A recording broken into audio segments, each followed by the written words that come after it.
Today, I am making what I believe is going to be my most controversial disliked video ever. Because today I'm going to be giving you my top 32 NFL wide receivers. Before we hop into it, I gotta let you guys know I probably redid this list 10 times. I kept second guessing myself, I kept switching things up, and finally this is the final form that I stuck with, and I was like, this has gotta be the one. Couple of disclaimers on it. One, there is no rookies because I am not putting a rookie above any of the guys that I have on this list right now. And two, this is not the number one wide receiver on every team. Certain teams will not be featured in this video, and I'm sorry. But I just thought this was the best way to do it. And even though you guys are going to come at my throat, understand that this is my honest list, man. This is what I think. Couple of plugs before we hop into this madness. You can use code WyattzWorld on G Fuel or Prize Picks. G Fuel, it'll save you a discount on any G Fuel products, and Prize Picks, it'll match up to $100 of your first deposit. Don't forget to hit the link in my bio if you like these hats, where you can also use code WYATT10 to save a discount on Waggle merch. All right, enough talking. Let's get into my top 32 wide receivers.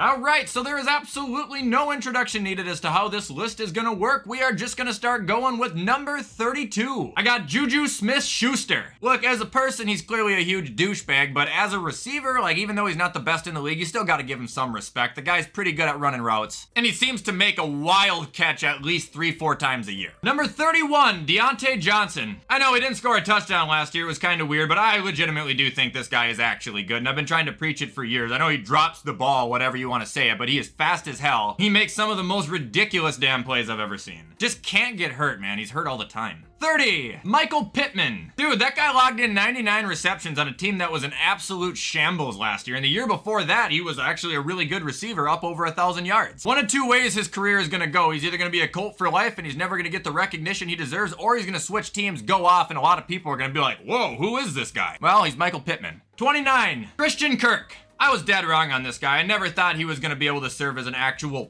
threat of a receiver. Well, last year he went to Jacksonville as a wide receiver 1, and he put up the best year of his career and helped bring him to the playoffs. He's borderline an elite route runner, I think, man. He's always open when Trevor needs him most. 28, Drake London. I drafted him in fantasy last year, so I watched him close, and given his absolutely horrible predicament with the quarterback for over half the year, the guy did exceptional. Every time I talk about him, I've got to point out the fact that he's 6'4", too. Like, I just always forget the fact that he's that tall. Like, this guy's going to be able to get up and get just about anything.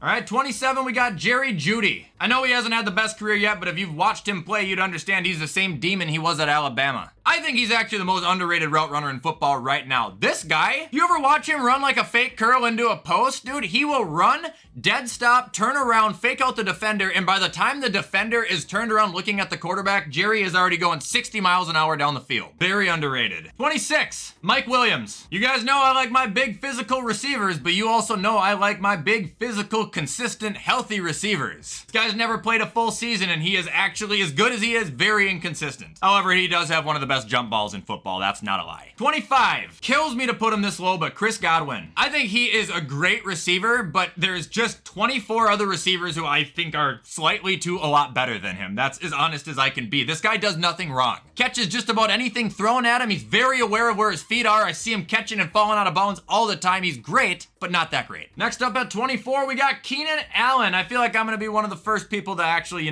put him down this low, but I'm just being honest. He's still good. I have him above guys like Chris Godwin, but he's 31, and he's just going to continue to miss more and more and more time. Not to mention he's also slowing down because, like I just said, he is 31. 23. This is where the shotguns are going to start to get loaded. Deebo Samuel. Come here quick. He's a wide receiver, right? Not a running back. He's a wide receiver, right? I don't think it's possible to be more fucking inconsistent than this guy has been as a wide receiver. Yeah, he had an elite year. Look what he did this year. He's a wide receiver, remember? This guy is just like Byron Buxton. He is chock full of talent, but it's either a strikeout or a home run.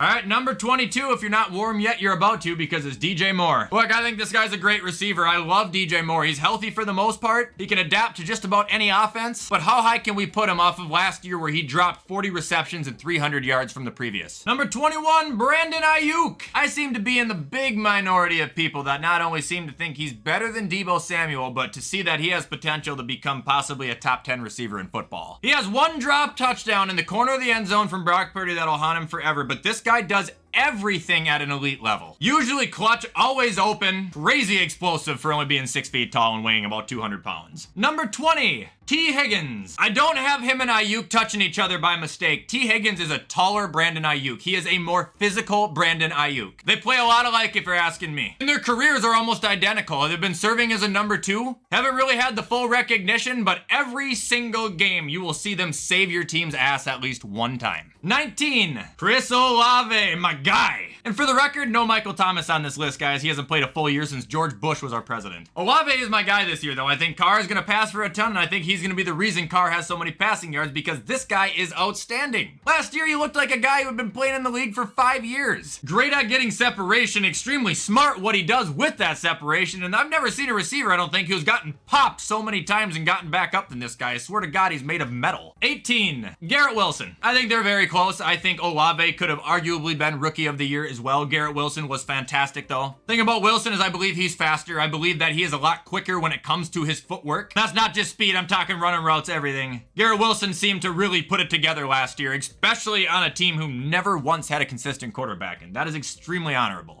All right, 17, Tyler Lockett. I like him. I respect him. I think he is a very, very, very good person. I think he's a good receiver, but he frustrates me as a receiver. I don't like the catch and drop thing he does. I know some people say it's smart. To me, it's being a pussy. I want my receivers to try and get every yard they can. I don't want to see him catch a ball and fall to the ground. Like, that's as honest as I can be. It's annoying to watch. 16, Amon-Ra St. Brown. He has exploded as a fan favorite receiver, it seems like, over the last 2 years because the guy has helped the Detroit Lions explode into one of the most deadly offenses. 106 receptions, over 1,100 yards, I think 6-7 touchdowns. Not to mention wide receivers, he ranks 9th in yards after contact, so that tells you that much. 15, Scary Terry McLaurin. Terry McLaurin's always going to have the ribbon for the most consistent receiver in the league. And that's just a fact. 4 different quarterbacks, he's had 1,000 yards, I think 3-4 different times. 5 touchdowns, I think, every year. But how good can we say he is when he does the same thing every year? 14, number 14, give me Amari Cooper. I am an Amari supporter as well. I think this guy gets drugged through the mud way too much for how talented he is. He was always known to be one of the top route runners in the league when he was with Dallas. He was always known to be one of the top wide receivers in the league when he was with Dallas. So it stunned the hell out of me when they traded him to Cleveland for a pack of M&Ms. But honestly, it kind of made me happy to see him go off with 2 different quarterbacks, which, by the way, when one of them came back, he played like he didn't have a brain in his head. Now we're on to 13, Devontae Smith. I don't want to hear shit about how small he is or how much he weighs. I don't care. This guy is so fast and he can jump so high. If Tyreek Hill wasn't in the league, he would be Tyreek Hill, except he's a little bit taller than Tyreek Hill. I think, unfortunately for his case, though, it's going to take him another year for people to actually start to take him serious.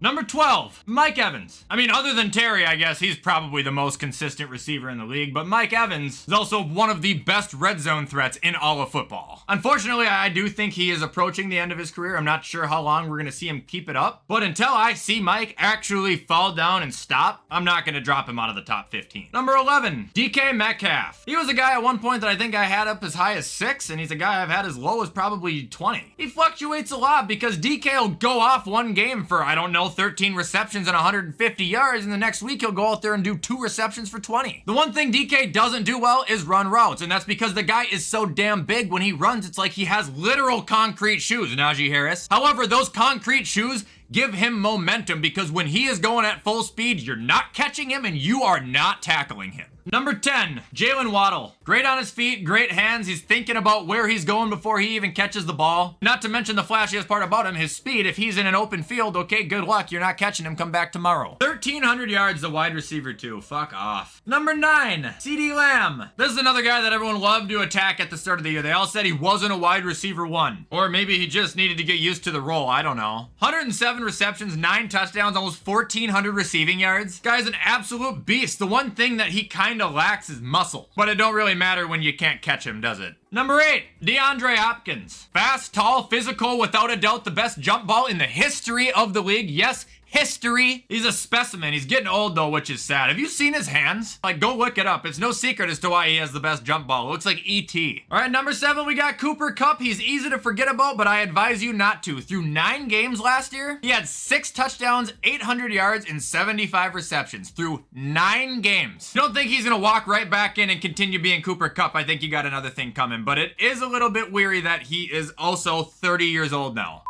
All right, number 6, give me Brandon Cooks. I'm kidding, it's Jamar Chase, calm down. He missed some time this year, that's why his stats fell, but he's still the same Jamar Chase that won Offensive Rookie of the Year. He's still the same Jamar Chase that's gonna catch a ball 5 yards past the line of scrimmage on the 30 and turn it into a touchdown. He's still the same Jamar Chase that's gonna moss 2 different people and keep his feet in bounds on the sideline. Number 5, AJ Brown. Cut DK Metcalf and Tyreek Hill in half and put DK's torso on Tyreek's legs. That is what AJ Brown is. This guy is a muscle. Like, that is it. He is just a moving, living muscle. Catches like DK, runs like Tyreek. It's actually, like, it's fucking sickening. Number 4, the very happy Buffalo Bill, Stephon Diggs. Apparently, he was just pissed off with the play calling there, and he wants a voice in it, which I agree with him, especially in the playoff games. But Diggs remains to be a top 4 receiver, if you're asking me. He's only gotten better since he's gone to Buffalo. Coming off of 1,400 yards and 11 touchdowns, I'll put him at number 4. Coming up at number 3, we've got Tyreek Hill. I don't have any complaints on this guy. I guess I wish he was taller, but he doesn't need to be. This guy was supposed to fail after leaving Kansas City. That he got 1,700 yards and 7 touchdowns. Not too bad. Number 2, Devontae Adams. Still arguably the best receiver in football. Still fast as hell. Still got a top 3, top 4 set of hands. Rare to find a corner in the game who can cover him. And number 1,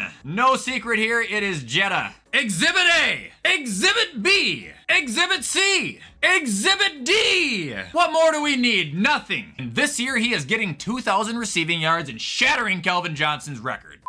Anyway, guys, that is going to be it for my top 32 NFL wide receivers. Let me down easy in the comments. Let me know where you agree. Let me know where you disagree. With everything I just said, I'm going to hop off and get this edited so you guys can watch it on time. I hope you did enjoy this video. Show any support you can, and as always, I will see you in the next one.